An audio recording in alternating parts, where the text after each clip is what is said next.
Alors, il existe cet univers légal au Québec qui est super spécifique, potentiellement très lucratif, mais franchement truffé de complexité. On parle des ventes pour taxes. Dans ce décryptage d'aujourd'hui, l'objectif, c'est vraiment de décortiquer cette mécanique fascinante, étape par étape, pour bien comprendre ce qui se passe de l'intérieur.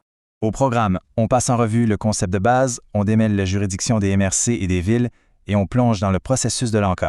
Ensuite, on aborde cette fameuse période de rachat, les risques cachés, et on termine avec un petit guide pratique. Partie 1, le concept des ventes pour taxes. Commençons par la base. Pourquoi est-ce que des propriétés finissent par être saisies et vendues?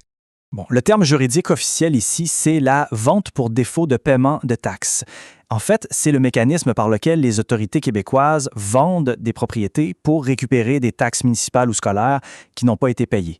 Pour faire simple, c'est l'équivalent direct du fameux tax sale anglophone, mais totalement adapté au droit civil du Québec. Ce qu'il faut absolument retenir, c'est qu'une vente publique, c'est littéralement le tout dernier recours. Ça démarre à cause des arrérages, oui, mais c'est toujours précédé de multiples notifications légales très formelles envoyées aux débiteurs. Ensuite, le tout est publié via des avis publics dans les journaux ou les registres des municipalités. Bref, la transparence est obligatoire. Personne ne se réveille à matin en ayant perdu sa maison par surprise. Allez, partie 2, juridiction, MRC et ville. C'est vraiment fondamental de savoir qui tient le marteau parce que les règles changent selon l'autorité. En fait, il y a une division super importante au Québec.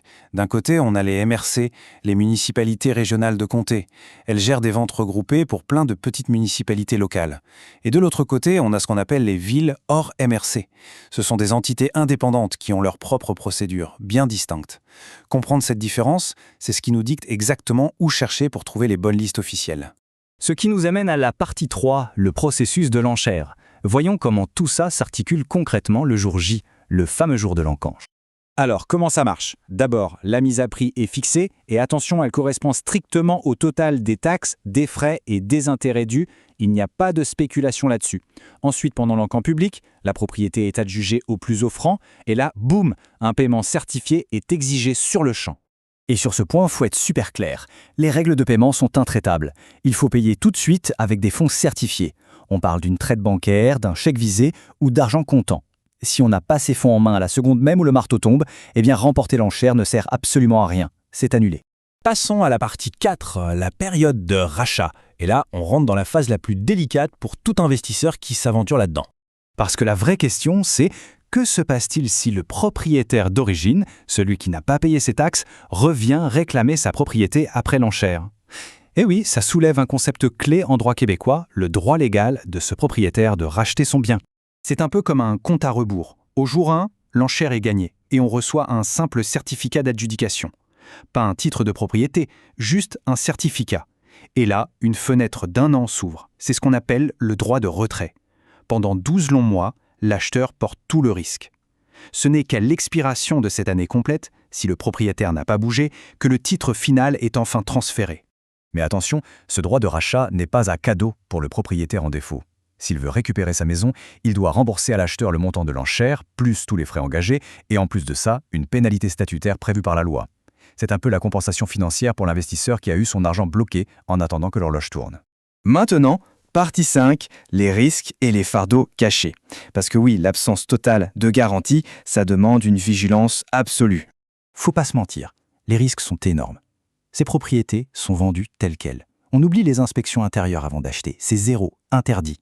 C'est littéralement un achat à l'aveugle, où on hérite parfois d'hypothèques existantes, de servitudes bizarres, de locataires ou d'occupants qui sont encore là, et même de potentiels désastres environnementaux ou de zonage. On n'a aucune des protections d'une vente immobilière normale. Le terme exact qu'on utilise, c'est « vendu tel quel ». C'est assez brutal. On achète à nos propres risques et périls, exactement dans l'état où ça se trouve, avec absolument tous les défauts, qu'ils soient visibles ou invisibles. En gros, ça transfère 100% de la responsabilité de faire ses devoirs sur celui qui décide de lever la main à l'encan. Ce qui nous mène à notre dernière section, la partie 6, le guide pratique de l'investisseur. Comment faire pour surveiller et valider tout ça intelligemment? La première étape, c'est de parler le même langage et de décoder ces fameux avis publics. Par exemple, le cadastre, c'est l'identifiant provincial du terrain. Le matricule, c'est le numéro sur le rôle d'évaluation municipale. Et si on voit bail de villégiature, ça veut dire qu'on parle d'un droit de location sur une terre de l'État, pas de la pleine propriété. Maîtriser ce petit lexique, c'est vraiment la base. Ensuite, avant même de penser à sortir $1, on a une checklist de vérification non négociable. Faut toujours aller chercher l'info à la source, sur les sites officiels des MRC ou des villes, jamais sur des sites tiers. Faut valider les emplacements avec le cadastre, bien vérifier si c'est un terrain avec une bâtisse ou juste un terrain vague, et surtout, s'assurer que la liste est toujours d'actualité et que le propriétaire n'a pas réglé sa dette à la dernière minute. D'ailleurs, petit avertissement pour ceux qui regardent le marché québécois de l'extérieur. Se lancer là-dedans demande une compréhension très fine des lois provinciales et du droit civil local. Les statuts de propriété sont uniques au Québec et une mauvaise interprétation des règles peut coûter une véritable fortune. Alors tout ça nous amène à une réflexion finale. Est-ce que les énormes profits potentiels valent vraiment la peine de s'exposer à tous ces risques cachés si on ne maîtrise pas l'écosystème québécois sur le bout des doigts?